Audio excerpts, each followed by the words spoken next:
Fois parce que quelqu'un t'a parlé de nos séances d'études bibliques hebdomadaires. Bienvenue, toi qui as l'habitude de nous écouter. Bienvenue mon frère, bienvenue ma soeur. Je remercie le Seigneur Jésus-Christ pour vos vies. Je remercie le Seigneur Jésus-Christ d'avoir mis dans vos cœurs, de vous intéresser aux choses spirituelles. La parole de Dieu nous enseigne dans le psaume 34. Dans le psaume 34, à partir du verset 19, la parole de Dieu dit « Le malheur atteint souvent le juste, mais l'Éternel l'en délivre toujours. » La parole de Dieu ne dit pas que le malheur atteint souvent le juste. La parole de Dieu ne dit pas que le malheur atteint toujours le juste. Mais la parole de Dieu dit que le malheur atteint souvent le juste. Mais une chose que la parole de Dieu nous rassure, c'est que l'Éternel l'en délivre toujours. Je ne sais pas ce que l'ennemi est en train de vouloir utiliser pour fermer ta bouche. Je ne sais pas ce que l'ennemi croit qu'il peut faire pour te décourager. Mais ce soir, si tu m'écoutes, ce que je peux te rassurer, c'est que le malheur peut t'atteindre. Mais sois-en sûr que l'Éternel va toujours te délivrer. Je remercie le Seigneur Jésus-Christ pour ta vie. Ce soir, nous allons... en parcourant le chapitre 12 du premier livre des prophètes Samuel et Nathan, nous allons voir quelque chose dont je ne pense pas que vous ayez déjà entendu un jour. N'est-ce pas? Certainement que l'ennemi, je sais qu'il est tellement en colère contre moi, mais sa colère ne peut pas m'empêcher, n'est-ce pas, de continuer à servir le Dieu qui a créé les cieux et la terre. Ok, donc ce soir, nous allons étudier le cas du chrétien odieux. Qu'est-ce qu'un chrétien odieux? À partir de quel moment un chrétien peut-il être qualifié d'odieux? Ou alors, quelle est la chrétienne odieuse? Mais avant toute chose, avant de nous aventurer à utiliser la chair et le sang pour enseigner les princes et les princesses que vous êtes, nous allons d'abord nous assurer de la présence de votre Père dans ce studio. Mais comme lui, il n'est pas n'importe qui. Comme lui, c'est Jésus-Christ. Comme il est le créateur des cieux et de la terre, nous allons demander à tous les princes qui se trouvaient dans les airs. Nous allons demander à toutes les principautés aériennes, toutes les principautés sous-marines, territoriales, les démons et toutes les principautés qui se trouvaient sous la terre et sous la mer, de se taire. Parce que nous sommes sur le point de dérouler le tapis rouge et accueillir dans ce studio Jésus-Christ de Nazareth. Gardez l'écoute. À tout à l'heure.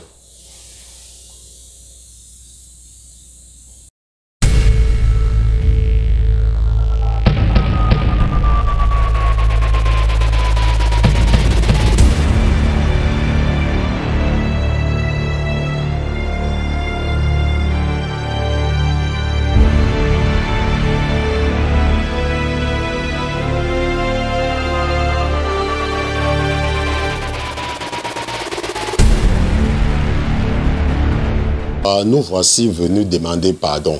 Nous t'avons offensé, papa. Nous avons posé des actes qui ne t'honorent pas. Nous avons posé des actes qui ont amené ce perdant de Lucifer à se moquer de toi parce que nous croyons que nous sommes tes enfants, mais nos comportements ne t'ont certainement pas glorifié tout au long de la journée. Je te remercie, mon Dieu, mon roi, de nous pardonner ce soir et je prie, Seigneur Jésus, que tu acceptes le pardon de mes frères et de mes sœurs qui sont en ce moment en train de te demander pardon par la bouche de leurs frères et ton serviteur que je suis. Je te dis merci pour ta présence, je te remercie de nous pardonner, je te remercie de nous donner du courage, de mettre le sourire sur nos lèvres malgré les frustrations de l'ennemi. Mon Dieu, mon roi, tu nous enseignes tes voies dans ta parole, mais parfois la chair que tu nous as donnée nous amène souvent à succomber au poids de la chair, nous amène souvent à succomber à la tentation, nous amène souvent à poser des actes qui ne sont pas dignes du Dieu qui a créé les cieux et la terre. Ce soir, mon Dieu, mon roi, tu as donné un message à ton serviteur pour tes enfants. Mais parce que je ne suis que la chair et le sang et que toi seul tu es Dieu et que tes pensées sont au-dessus des nôtres, mon Dieu, mon roi, je te prie de prendre le contrôle de mon âme et de mon esprit afin de parler à tes enfants qui sont connectés en ce moment. La seule raison pour laquelle tes enfants sont connectés, ce n'est pas pour m'écouter, mon Dieu, mon roi. Tes enfants sont connectés pour t'écouter. Tes enfants sont connectés parce qu'ils voudraient grandir. Ils voudraient comprendre les oracles et les mystères que tu as cachés dans ta parole.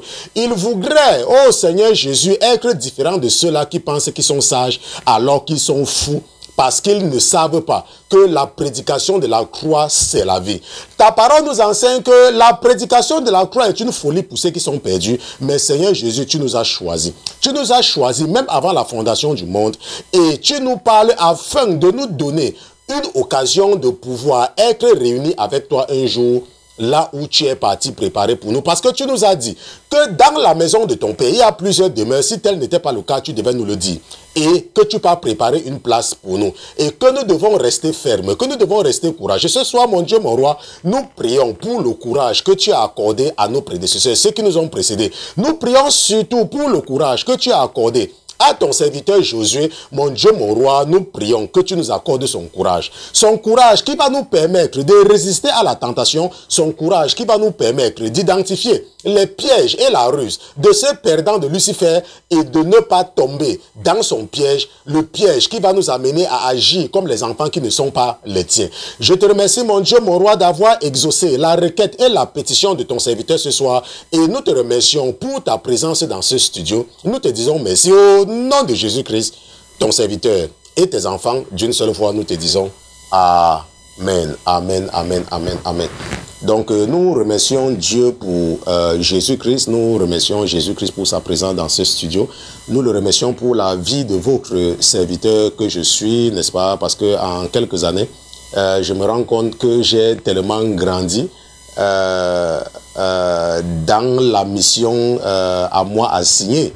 Ok, donc si c'était dans un autre temps, je ne serais certainement pas en train de vous parler, ou alors si peut-être vous saviez, n'est-ce pas, tout ce que j'ai traversé en journée, vous allez dire que waouh, pasteur Christian, avec tout ça, tu as le courage de venir, n'est-ce pas, continuer à nous enseigner. Oui, c'est parce que c'est le travail de Dieu. Le travail de Dieu ne doit pas s'arrêter, quelle que soit la situation. Ok, je suis un soldat et en tant que soldat, je suis sur le champ de bataille. Et tant que l'ennemi est en train de tirer, je dois, n'est-ce pas, équiper les enfants de Dieu pour continuer le combat. Ok, donc ce que nous allons voir ce soir, nous allons étudier le cas du chrétien odieux. Qu'est-ce qu'un chrétien odieux ou qu'est-ce qu'une chrétienne odieuse, n'est-ce pas? Ça, c'est dans 1 Samuel chapitre 12. Et là, nous partons directement dans 1 Samuel chapitre 12. Je vous ai dit l'autre jour que c'est vrai que nous avions traversé les chapitres 8, 9, 10, 9, 10, 11, 12, 13. Mais, comme je disais hier, l'esprit qui est en moi m'a demandé de retourner sur certains chapitres pour aborder certains sujets. Ok, donc c'est pour cela que nous revenons seulement. Et lorsque nous allons terminer avec ces sujets-là, nous allons maintenant continuer avec les chapitres 14 et 15 et en montant. Et lorsque nous allons terminer avec 1 Samuel, nous allons commencer avec 2 Samuel. Maintenant, la parole de Dieu nous enseigne dans 1 Samuel chapitre 12, à partir du verset 2. Ok, à partir du verset 2. La parole de Dieu dit que 1 Samuel chapitre 12, non, 1 Samuel chapitre 13. Ok, c'est parce que j'ai mis 12 au titre, mais en fait, le passage c'est dans 1 Samuel chapitre 13. Ok, 1 Samuel chapitre 13. Donc, la parole de Dieu nous dit dans 1 Samuel chapitre 13, à partir du verset 2, que Saul ou Saül choisit 3000 hommes d'Israël, 2000 étaient avec lui à Michmash et sur la montagne de Bethel, et 1000 étaient avec Jonathan à Gibéa de Benjamin. Jonathan étant le fils, n'est-ce pas, de Saul. Ok. Saul renvoya le reste du peuple, chacun à sa tente. Jonathan bâtit le poste des Philistins qui était à Geba, et les Philistins l'apprirent. Saul fit sonner de la trompette dans tout le pays en disant que les Hébreux écoutent. Tout Israël entendit que l'on disait Saul a battu le poste des Philistins et Israël se rendit au Dieu, aux Philistins. Et le peuple fut convoqué auprès de Saul à Gilgal. La parole de Dieu ici est en train de nous dire que lorsque les Philistins vont, n'est-ce pas, se réunir pour attaquer les enfants d'Israël, la parole de Dieu nous dit que Jonathan, le fils de Saul, va aller attaquer un poste de Philistins et il va prendre ce poste-là. Ok, c'est ce que la Bible dit. Donc la Bible dit que Jonathan bâtit le poste des Philistins qui était à Géba et les Philistins l'ont pris. Ça veut dire quoi? Ça veut dire que Jonathan n'avait pas pris le poste des Philistins, n'est-ce pas, pendant la guerre. C'est-à-dire que quand ils étaient en train de combattre, non, Jonathan avait attaqué un poste des Philistins et avait pris ce poste-là. Est-ce qu'on se comprend? Ok. C'est pour cela que la Bible dit que et les Philistins l'ont pris. Ça veut dire que les Philistins, n'est-ce pas, ne s'y attendaient pas. Donc Jonathan était parti attaquer. Et la Bible nous dit donc que lorsque son père sera au courant, il va faire sonner la trompette dans tout le pays en disant que les Hébreux écoutent. Maintenant, quand tu lis cette partie, tu ne peux pas comprendre ce qui se passe réellement. Mais la raison pour laquelle tu es connecté, c'est justement parce que avec les explications que tu vas avoir ce soir, ça va te permettre de comprendre pourquoi est-ce que Saul avait fait sonner la trompette et qu'il avait convoqué tous les Hébreux. Maintenant, la Bible dit que tout Israël a entendu que l'on disait que Saul a battu le poste des Philistins et Israël se rendit au Dieu. Ok, maintenant, tu vas te dire que mais pourquoi est-ce que on nous dit que Saul a battu le poste des Philistins? Normalement, on devait dire que tout le peuple a appris que Saul a battu le poste des Philistins et tout le peuple était dans la joie. N'est-ce pas? C'est ce qui devait normalement, puisqu'il a gagné. N'est-ce pas? Il a gagné une bataille. Mais ce n'est pas le cas. La Bible dit que tout Israël a entendu que l'on disait Saul a battu le poste des Philistins et Israël se rendit au Dieu, aux Philistins. Maintenant, qu'est-ce qu'un homme odieux ou bien qu'est-ce qu'une personne odieuse? Lorsque nous regardons dans le dictionnaire Larousse, ok, le dictionnaire Larousse définit quelqu'un d'odieux comme quelqu'un de désagréable. Ok, donc comme quelqu'un qui excite à la haine, n'est-ce pas, à l'indignation. Donc, tu peux dire par exemple qu'un être est odieux, ça veut dire que quelqu'un qui excite à la haine, ou alors tu peux dire qu'un meurtre est odieux, n'est-ce pas, qui excite à l'indignation. Maintenant, le dictionnaire dit également que quelqu'un d'odieux, c'est quelqu'un de méchant. Ok, quelqu'un de méchant. Ça veut dire que quelqu'un de désagréable, quelqu'un qui déplaît. Est-ce que tu vois? Donc, tu peux dire que j'ai passé une soirée odieuse. Ça veut dire que j'ai passé une soirée horrible, une soirée terrible, une soirée désagréable, une soirée qui ne m'a pas plu. Ok, donc voilà ce que c'est que quelqu'un d'odieux. Si on dit que tu es odieux. Maintenant, la Bible nous dit que lorsque les Philistins avaient appris que les enfants d'Israël les avaient attaqués, les enfants d'Israël se sont rendus aux dieux des Philistins. Pourquoi? C'est la question que tu dois te poser. Maintenant, si tu peux lire l'anglais, je vais te demander, parce que parfois, je vous ai dit que parfois, les versions en français de la Bible ne sont pas souvent complètes. Ok, malheureusement, c'est la vérité. Vous savez que, je ne sais pas pourquoi, mais c'est comme ça. Ok, c'est comme ça. Bon, moi, j'ai un peu l'avantage par rapport à vous, c'est que j'étudie la Bible dans les deux langues. Ok, lorsque je lis en français, je lis également en anglais. C'est pour ça que parfois, vous pouvez vous rendre compte que mon français n'est plus aussi bon que celui de quelqu'un qui parle seulement le français. C'est parce que je passe la majorité, n'est-ce pas, pratiquement toute la journée, je m'exprime en anglais et je dois vous enseigner en français. Donc, je peux parfois dire le ou la ou lui, n'est-ce pas, je mélange les pédales. C'est seulement parce que mon cerveau doit s'adapter et changer, ainsi de suite. N'est-ce pas? Maintenant, il y a une chose qu'il faut comprendre, et c'est ce que je disais, c'est que si tu peux lire l'anglais, ok, si tu peux lire l'anglais, toujours dans 1 Samuel chapitre 13, n'est-ce pas, la partie qui parle d'Israël s'est rendue au Dieu, n'est-ce pas, en fait, la version en anglais va dire que and that Israel has also become an abomination. Est-ce que tu comprends? Ça veut dire que la version en anglais utilise le mot abomination. Que Israël, and that Israel had also.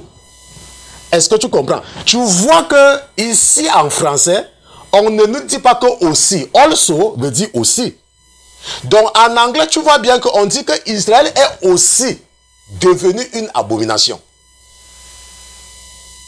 Tu vois qu'en français, ça ne ressort pas. Mais en anglais, ça ressort. Et c'est parce que vous ne pouviez pas comprendre, n'est-ce pas, facilement si je ne lisais pas ceci-là. Vous ne pouviez pas comprendre. Maintenant, la Bible nous dit, ça veut dire que si je traduis normalement, la Bible nous dit que Israël est aussi devenu une abomination. Pourquoi? Parce qu'il l'a attaqué.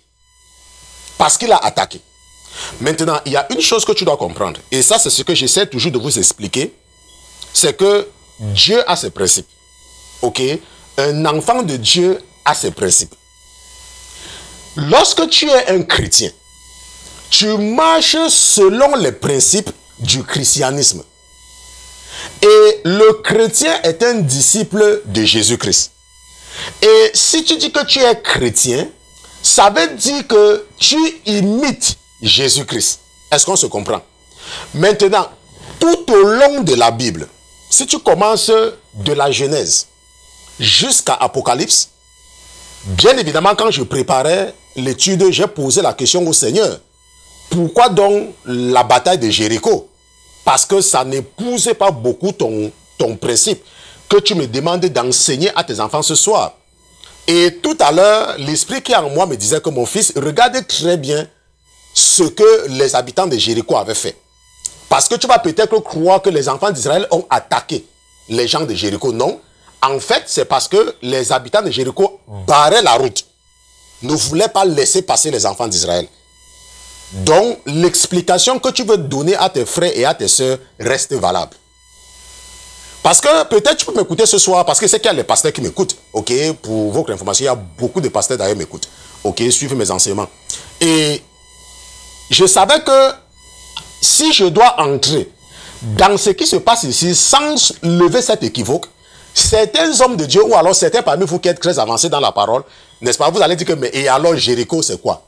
Maintenant, ce qu'il faut comprendre, c'est que lorsque tu es un chrétien, tu dois connaître les principes qui régissent ta foi. N'est-ce pas? Pourquoi est-ce que les Philistins disent que les enfants d'Israël sont aussi devenus une abomination? Pourquoi? Sont aussi devenus odieux. Pourquoi? Parce que ce que tu dois comprendre, ok? Et c'est que je vais t'amener dans Deutéronome chapitre 32. Allons ensemble dans Deutéronome chapitre 32. Deutéronome chapitre 32 et lisons le verset 35. N'est-ce pas? Ça, c'est quand Moïse devait quitter la scène. N'est-ce pas? Dieu lui a dit, tu ne pars pas. C'est Josué qui va partir parce que tu t'es mis en colère.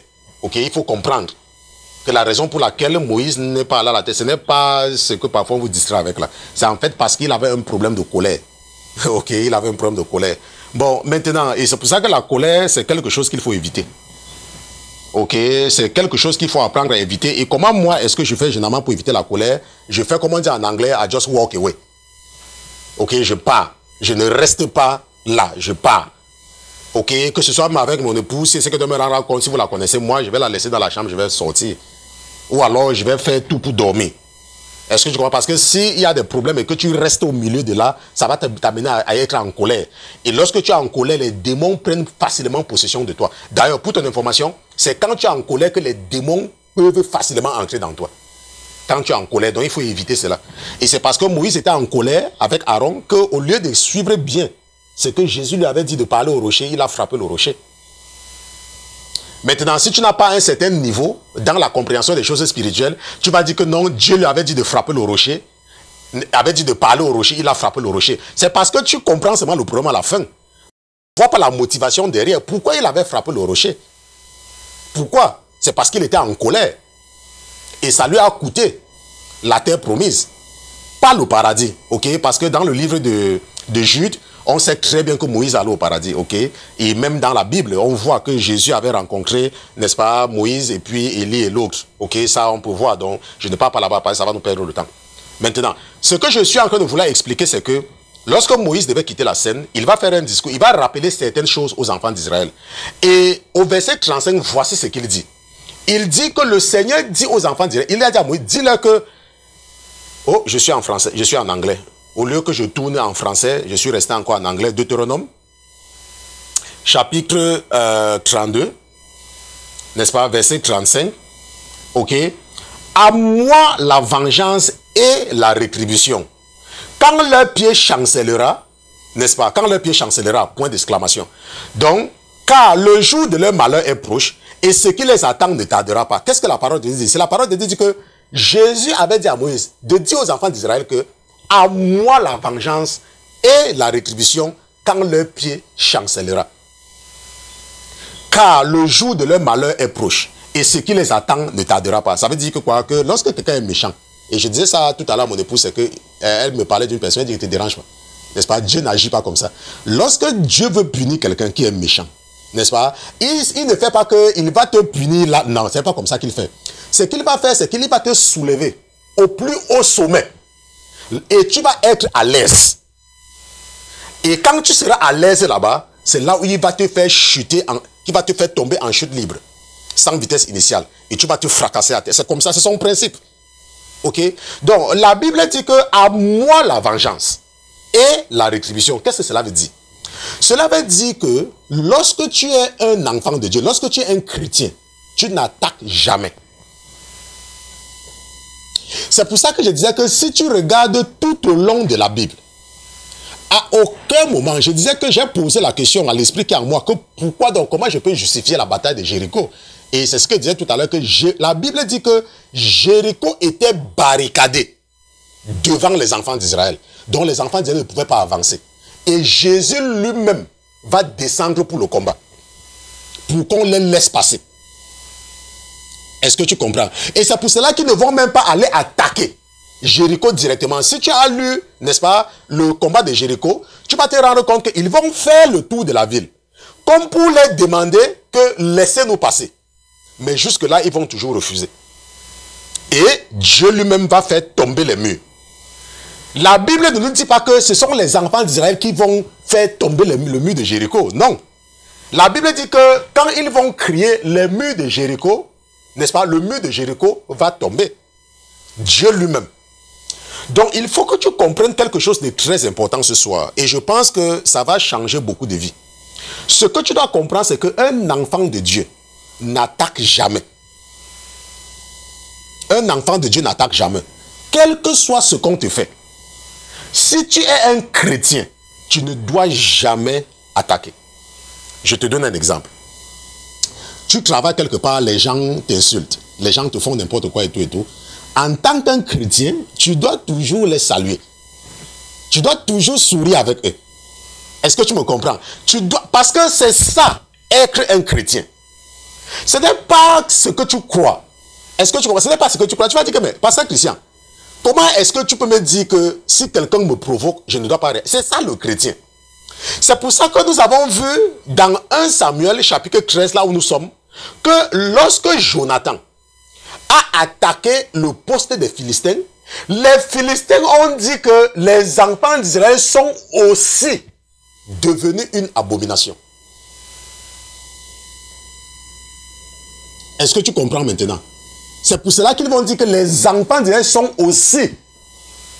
Parce que lorsque l'ennemi t'attaque, peut-être c'est l'ennemi qui est en train de séduire ton mari pour pouvoir l'arracher à toi. N'est-ce pas? Peut-être c'est l'ennemi qui est en train de séduire ta femme pour pouvoir l'arracher à toi. N'importe quel exemple que tu peux prendre. Ok? Toi, en tant qu'un enfant de Dieu, tu dois amener ton problème devant le Seigneur. Tu ne dois pas réagir. Par exemple, tu viens, peut-être qu'on te dit que, oh, on a vu ta femme, n'est-ce pas, là-bas. Et toi, tu prends, n'est-ce pas, le taxi ou n'importe quoi, la moto ou ta voiture, tu pars là où on t'a dit que tu as vu ta femme. Tu vois ta femme avec un homme. Ok? Tu vois, tu prends la photo ou tu t'assures qu'elle sait que tu l'as vu, tu tournes ton dos, tu pars. Est-ce que tu comprends? Voilà la réaction d'un chrétien. Maintenant, la réaction de quelqu'un qui n'est pas chrétien. S'il voit sa femme, n'est-ce pas, avec un autre homme, qu'est-ce qu'il va faire? Bien évidemment, il va commencer la bagarre. Il va commencer à botter, il va partir chercher la machette, comme nous voyons parfois sur les réseaux sociaux et tout, et tout, et tout. Un chrétien ne réagit pas comme ça. Ce que je dis, bien évidemment, pour l'homme ici, est aussi valable pour la femme. Ça veut dire que tu es une femme chrétienne, n'est-ce pas? Et que tu vois, on te dit qu'on a vu ton mari dans une vente emportée avec une femme, tu sors, tu pars là-bas, tu le vois, tu ne pars pas dans la vente emportée cravater ton mari. Une chrétienne n'agit pas comme ça. Tu me comprends? Une chrétienne n'agit pas comme ça. Le chrétien par nature n'attaque pas. Mais il est très dangereux. Le chrétien n'attaque pas. Allons ensemble dans Romains chapitre 12. Nous partons ensemble dans Romains chapitre 12. Et nous allons juste voir, peut-être tu vas dire que, mais pasteur Christian, ça c'est dans l'Ancien Testament. Mais allons dans Romains chapitre 12 et nous allons lire nous allons lire le verset 19. Ça c'est ce que Paul, n'est-ce pas, va dire aux enfants, n'est-ce pas, aux chrétiens de Rome. Il dit, ne vous vengez point vous-même, bien-aimés, mais laissez agir la colère. Car il est écrit, à moi la vengeance, à moi la rétribution, dit le Seigneur. C'est ce que je venais de lire tout à l'heure, dans Deutéronome chapitre 32. Parce que Paul dit que c'est ce qu'il a écrit. Donc Paul te dit que ne te venge pas toi-même, mais laisse agir la colère. Ne te venge pas toi-même. Paul n'est pas en train de te dire que tu ne dois pas te mettre en colère. N'est-ce pas? Paul ne te dit pas ça. Paul te dit que tu peux être en colère, mais ne te venge pas toi-même. Paul continue en disant que si ton ennemi a faim, donne-lui à manger. S'il a soif, donne-lui à boire. Car en agissant ainsi, ce sont des charbons ardents que tu amasseras sur sa tête. Qu'est-ce que cela veut dire? Cela veut dire que quelqu'un te fait du mal, délibérément. Toi, tu ne réagis pas, tu ne fais rien. Tu laisses. Tu amènes le problème devant Dieu. Si demain, la personne vient te demander de l'aide, toi, aide la personne. Je dis que si demain, si aujourd'hui, quelqu'un te fait du mal, et demain, il vient te demander de l'aide, toi, aide la personne. Tu sais ce que tu es en train de faire là? Tu es en train d'emmagasiner le charbon sur sa tête. Ça veut dire que tu es en train de multiplier la punition que Dieu va lui affliger, en fait, ton Dieu. Mais on te dit que ne te venge pas toi-même. Est-ce que tu comprends? Par exemple, un homme t'a proposé le mariage. Et après, tu te rends compte qu'il a aussi proposé le mariage à une autre femme. Et après, on te dit que, oh, il est parti doter la femme là. Alors que peut-être que la semaine d'avant, vous étiez encore dans la chambre ensemble. Ou alors peut-être que même la veille, il était encore au téléphone avec toi, mais il ne t'a rien dit. Tu es en colère. Il t'a trompé, il t'a raconté les histoires. C'est vrai. La Bible dit, ne l'appelle même pas. Ne dis rien. Toi, laisse. Laisse. La Bible ne dit pas que prie pour lui. Ce n'est pas ce que la Bible a dit. La Bible a seulement dit que tu ne te venges pas.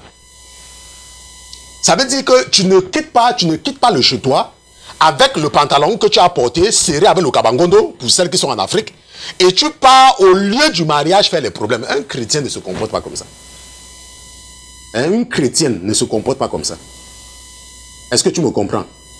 Peut-être tu sais que tu avais une fiancée et tu entends que ta fiancée maintenant, il y a quelqu'un qui est venu de l'Europe ou alors il y a peut-être quelqu'un qui a plus d'argent et cette personne, n'est-ce pas, est en train de sortir et toi maintenant tu sors, tu pars bagarre. Non, un chrétien ne se comporte pas comme ça. La Bible dit que ne vous vengez point vous-même, mais laissez agir la colère. Tu es en colère, mais tu te contrôles. Tu es en colère, mais tu évites d'insulter les gens. Non, tu n'insultes pas, même quand tu es en colère. Parce qu'il y a des chrétiens, quand ils sont en colère, c'est là où maintenant, ils commencent, vois-moi un salaud, vois-moi un salaud, vois-moi une salope, salope. Bon, moi je suis un enseignant, donc moi on me pardonne, n'est-ce pas, on me pardonne au ciel, parce que je suis en train d'enseigner, ok, c'est Jésus, parce que normalement, un enfant de Dieu ne sort pas certaines paroles dans sa bouche, mais je suis en train de vous enseigner. Comment je vais alors faire si je ne dois pas dire certaines choses? Ok, donc je sais qu'on m'accorde, n'est-ce pas, cette grâce-là, cette autorisation. Donc, ce que je voulais dire, c'est qu'il y a des mots qui ne doivent pas sortir de ta bouche quand tu dis que tu es un chrétien. Parce que si tu le fais, alors tu vas devenir un chrétien odieux, un chrétien désagréable, un chrétien dégoûtant, un chrétien, n'est-ce pas, abominable. Est-ce qu'on se comprend?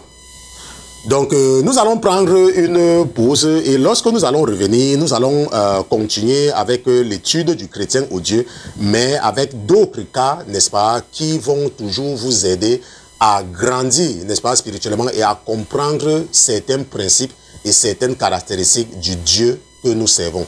Donc, gardez l'écoute. À tout à l'heure.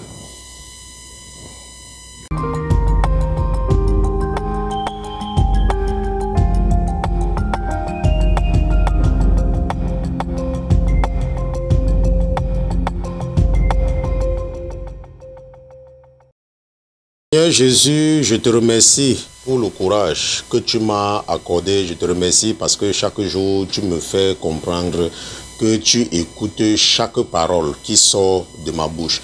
Plusieurs fois, mon Dieu, mon roi, je t'ai demandé de m'accorder le courage que tu avais accordé à Josué. Aujourd'hui, mon Dieu, mon roi, tu m'as prouvé et tu me prouves que ce courage, tu me l'as donné. Mon Dieu, tes enfants sont connectés en ce moment et je sais que chaque jour davantage, tu les envoies vers moi afin que je puisse les aider. Seigneur Jésus, l'ennemi veut fermer la bouche de ton serviteur. L'ennemi veut éteindre la voix de ton serviteur, mais je sais que tu es vivant.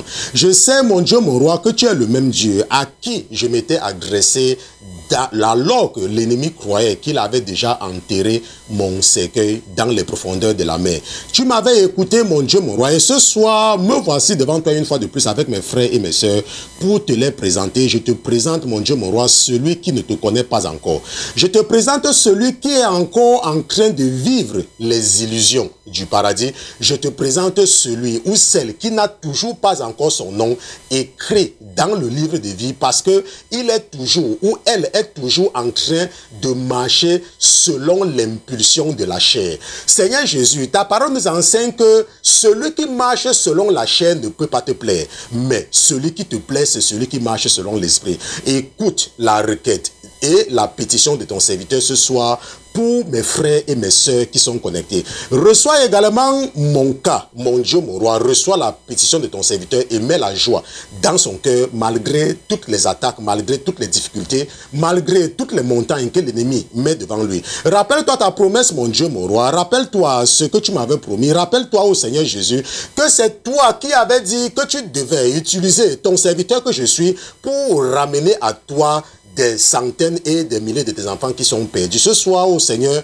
non seulement je te rappelle cette promesse, je te rappelle également que tu avais promis à ton serviteur de s'assurer qu'il ne manquera jamais de rien dans le cadre de ton ministère. Je viens en présence de tous tes enfants, mon Dieu, mon roi, pour t'élever mon cri. Je prie au Seigneur pour te demander de te venger contre les ennemis, contre toutes ces principautés qui s'attaquent avec acharnement contre ton serviteur, mon Dieu, mon roi. Ô Seigneur Jésus, tu es un Dieu fort et miséricordieux. C'est toi qui est le seul. C'est toi qui, ô Seigneur Jésus, avait même réussi à séparer la mer Rouge et faire passer tes enfants sur la terre ferme. C'est toi, mon Dieu, mon roi, qui avait détruit complètement Sodome et Gomorrhe à cause de la méchanceté des habitants de ces villes-là. Mon Dieu, mon roi, ce soir, les voilà qui sont réunis comme ils avaient entouré la maison de ton serviteur Élisée. Mais je sais que ceux qui sont avec ton serviteur sont plus nombreux que ceux qui sont avec eux. C'est pour cela que, mon Dieu, mon roi, je prie pour un détachement spécial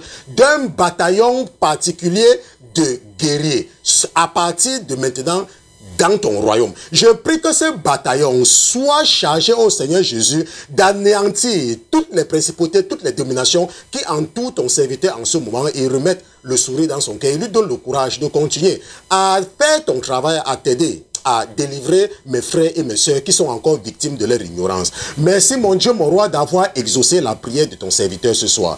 Parce que ta parole nous enseigne que la vengeance t'appartient, mon Dieu, mon roi. La vengeance appartient à Jésus-Christ. Tu nous as conseillé de ne pas nous venger. Tu nous as dit que c'est toi qui vas te venger et que tu vas t'occuper d'eux lorsqu'ils vont chanceler. Mon Dieu, mon roi, je demande la vengeance ce soir contre ceux qui s'élèvent chaque jour davantage pour s'attaquer à ton serviteur, contre ceux qui s'agitent tous les jours pour pouvoir faire taire ton serviteur. Seigneur Jésus, je crie vengeance ce soir et je sais, comme à l'habitude, que tu vas exaucer la requête de ton serviteur. Et dis merci, mon Dieu, mon roi, d'avoir aidé quelqu'un ce soir à être beaucoup plus proche de toi. Nous te remercions pour ta présence dans ce studio. Au nom de Jésus-Christ, ton serviteur et tes enfants d'une seule voix, nous te disons Amen, amen, amen, amen, amen.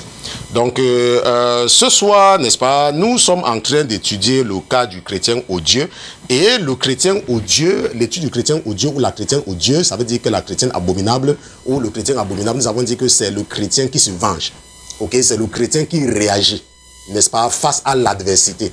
Parce que le vrai chrétien ne réagit pas. Le vrai chrétien, pour ceux qui me connaissent, si, je ne sais pas pour ceux qui me connaissent, là où, ceux qui me connaissent, n'est-ce pas, là où je travaille, vont toujours vous dire que, n'est-ce pas, pasteur Christian, il est très dangereux. Parce que c'est très difficile, quand tu travailles avec moi, de savoir quand je suis en colère. Très difficile. C'est très difficile.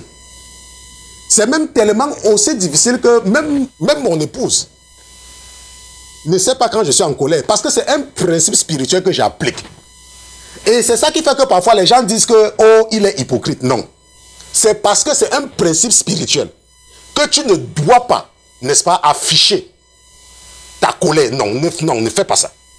Ne cherche pas à te venger. Quelqu'un te fait du mal, garde ça dans toi. Toi, garde ça et présente le cas au Seigneur et il va s'occuper de ça. Il l'a toujours fait et il le fait toujours. Il ne va pas changer puisque tu es seulement en train d'appliquer un principe spirituel. Tu es juste en train d'appliquer un principe spirituel. Tu n'es pas en train de faire quelque chose que tu as imaginé. Est-ce que tu me comprends? Mais quand ce que je ne suis pas en train de dire, c'est que si quelqu'un te fait du mal, tu restes tranquille, tu ne dis pas à la personne. Si quelqu'un te fait du mal, peut-être quelqu'un t'a offensé, tu peux aller vers la personne, tu dis que non, mon frère, ce que tu as fait là, franchement, ça m'a fait du mal. Ok? Mais tu ne te fâches pas. Donc tu le dis de façon simple. Mais si l'esprit te fait comprendre que la personne va mal interpréter ça, tu restes tranquille. Et tu ne lui dis rien. Et tu ne te venges pas. Et tu amènes seulement le cas, n'est-ce pas, devant ton Dieu. Ce soir, par exemple, cet après-midi, j'étais en train encore d'édifier l'une de vos sœurs sur un principe spirituel qui est très important, qui est celui de la soumission de la femme par rapport à son mari. Ok, je sais que je vous ai enseigné ça plusieurs fois ici, mais j'étais encore en train, n'est-ce pas, de juste de lui rappeler que dans le monde spirituel, l'autorité de la femme, c'est son mari. Ok, l'autorité de la femme, ce n'est pas Jésus-Christ. Dans le monde spirituel. Donc, tu ne peux pas être une femme, n'est-ce pas, arrogante.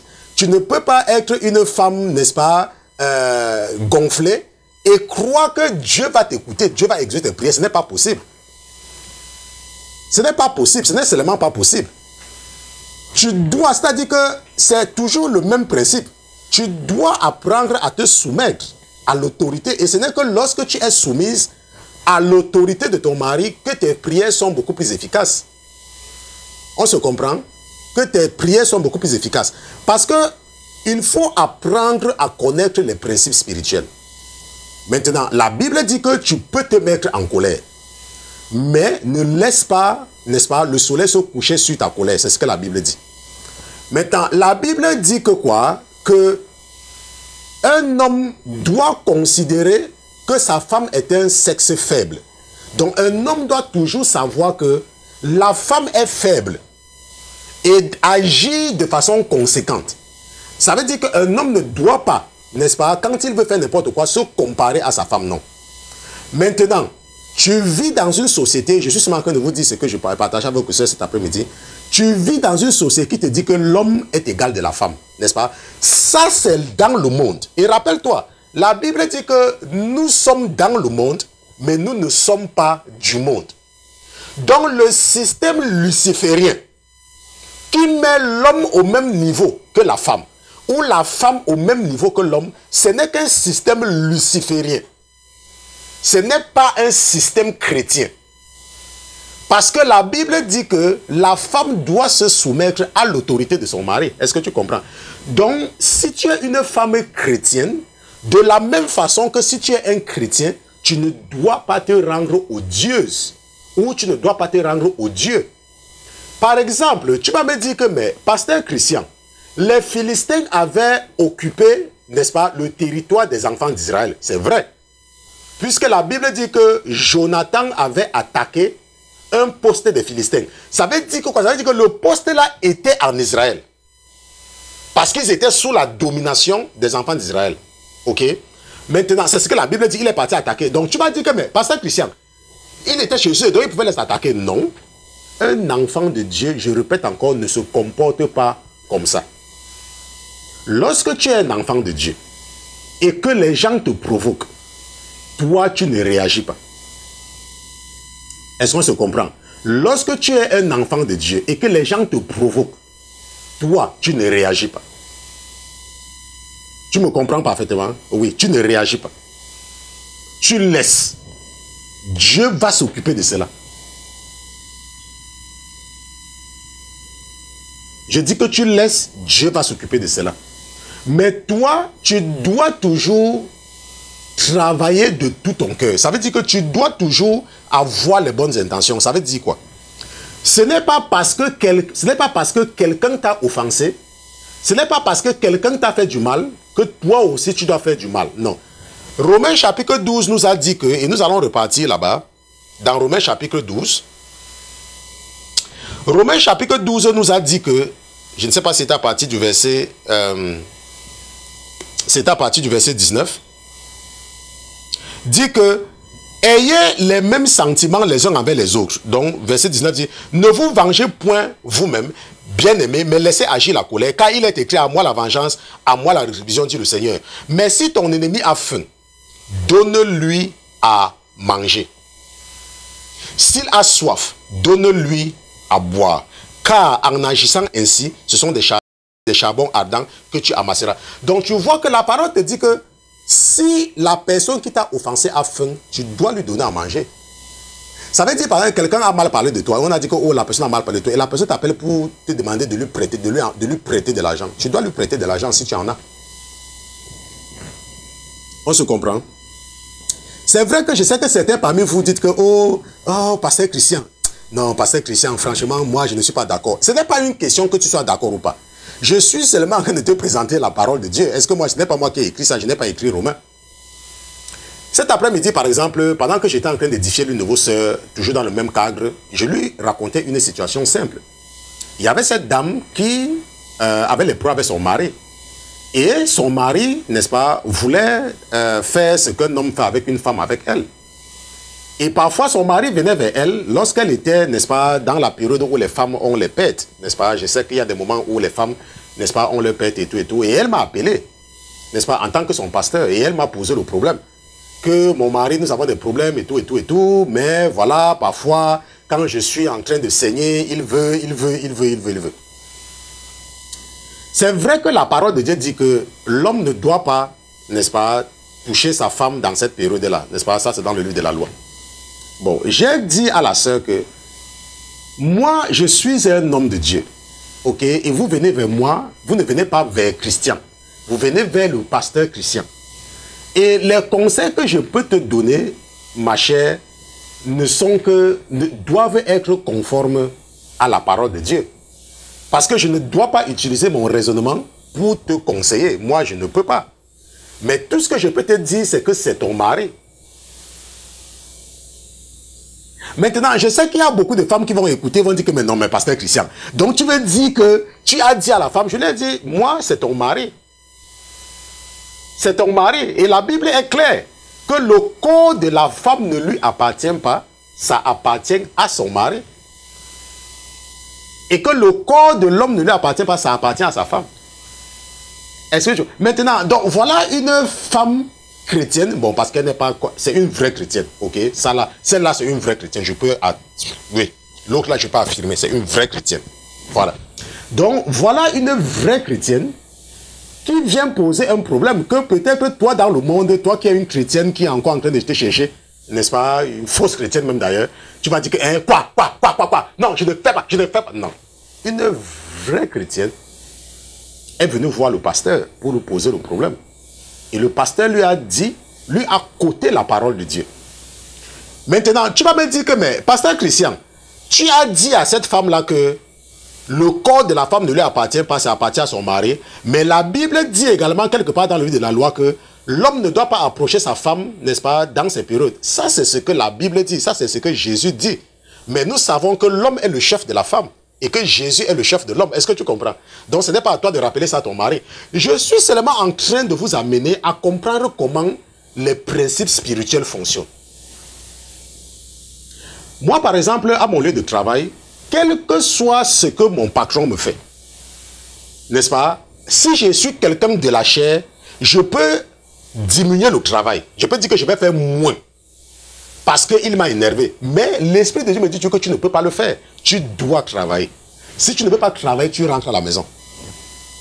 Et si tu m'écoutes et que tu travailles, ce n'est pas parce que ton patron t'a énervé que tu vas dire que tu vas travailler un peu, tu vas laisser l'autre. Non. Si tu le fais, si tu meurs, tu ne pars pas au paradis.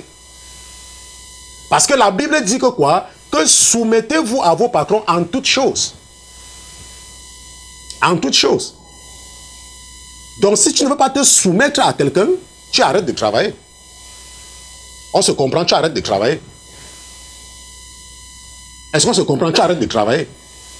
Donc ce soir, avec l'étude du chrétien au Dieu, je suis en train de profiter pour vous enseigner certains principes spirituels qui ne sont pas faciles à comprendre. Maintenant, la Bible nous dit que lorsque Jésus devait choisir les 12 apôtres, la Bible nous dit qu'il a passé toute la nuit à prier. N'est-ce pas? C'est ce que la Bible nous dit. Il y avait beaucoup de disciples, mais il fallait qu'ils choisissent 12.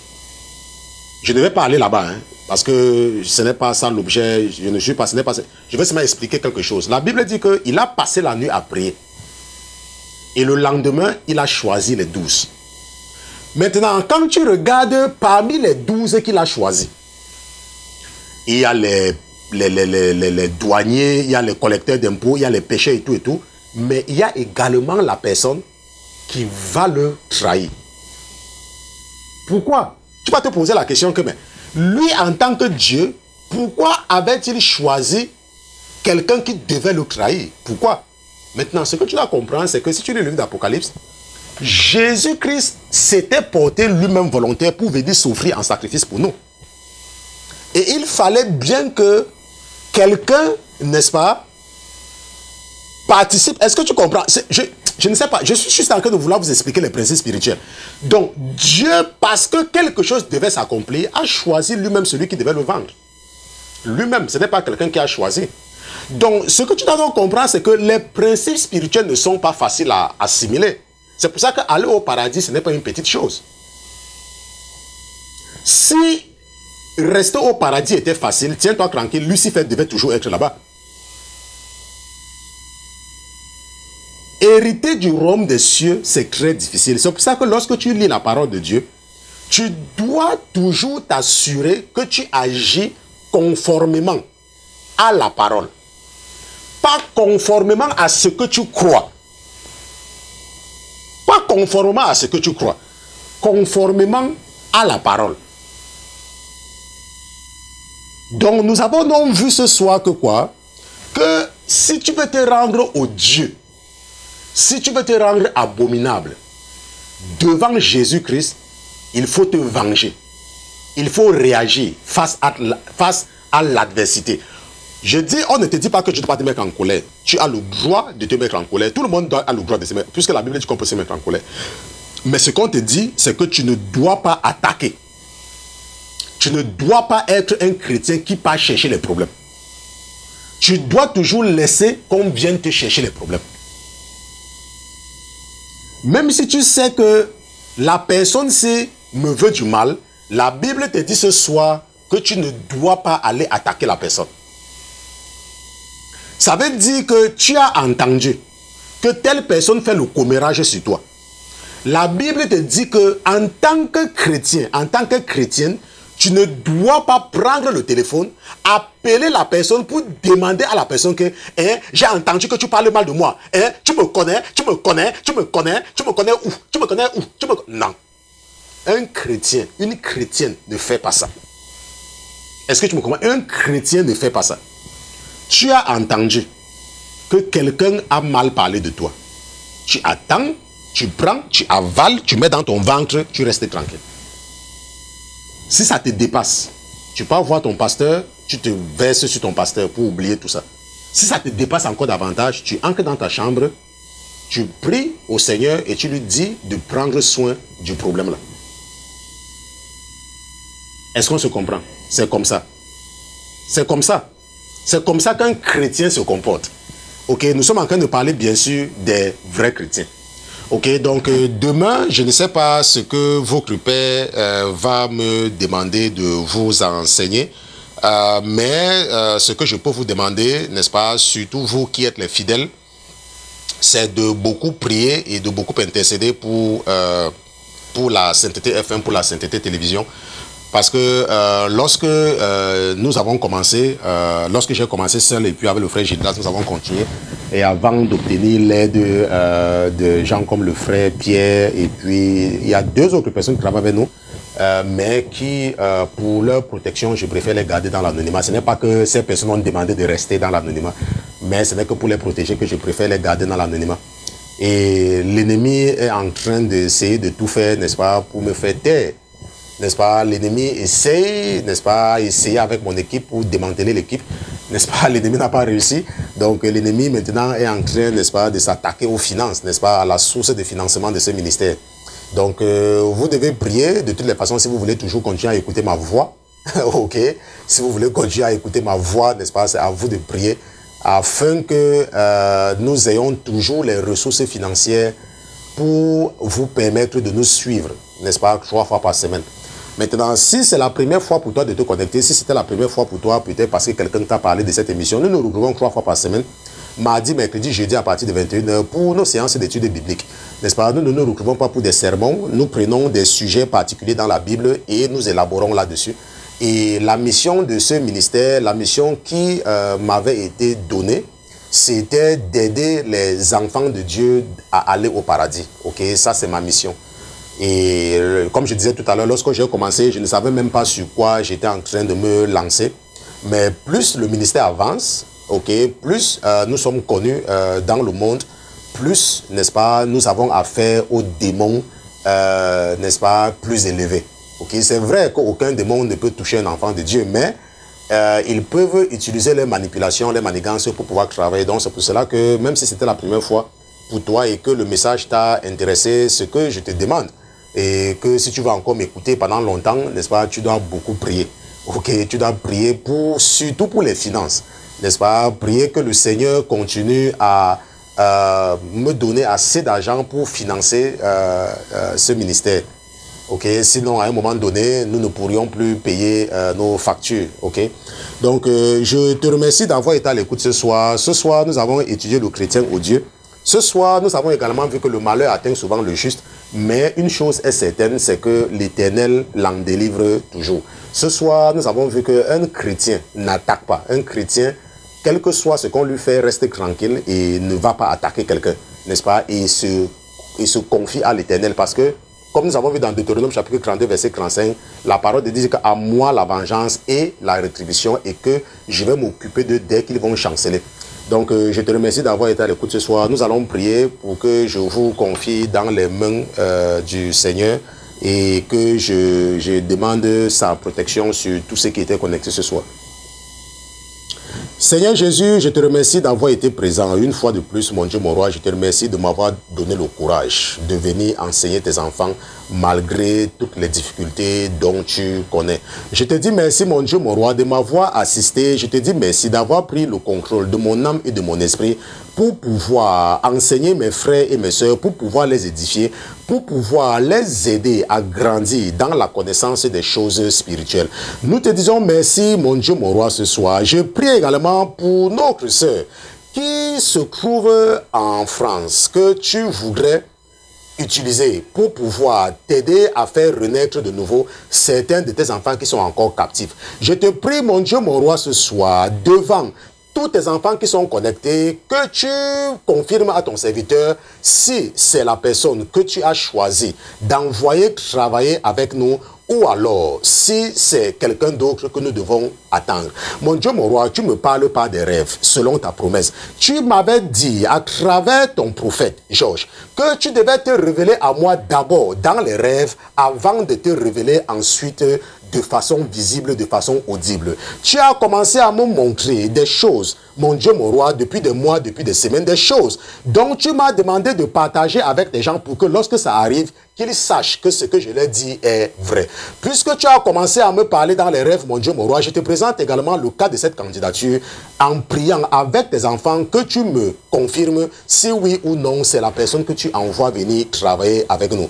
Est-ce la prochaine personne qui doit joindre notre équipe?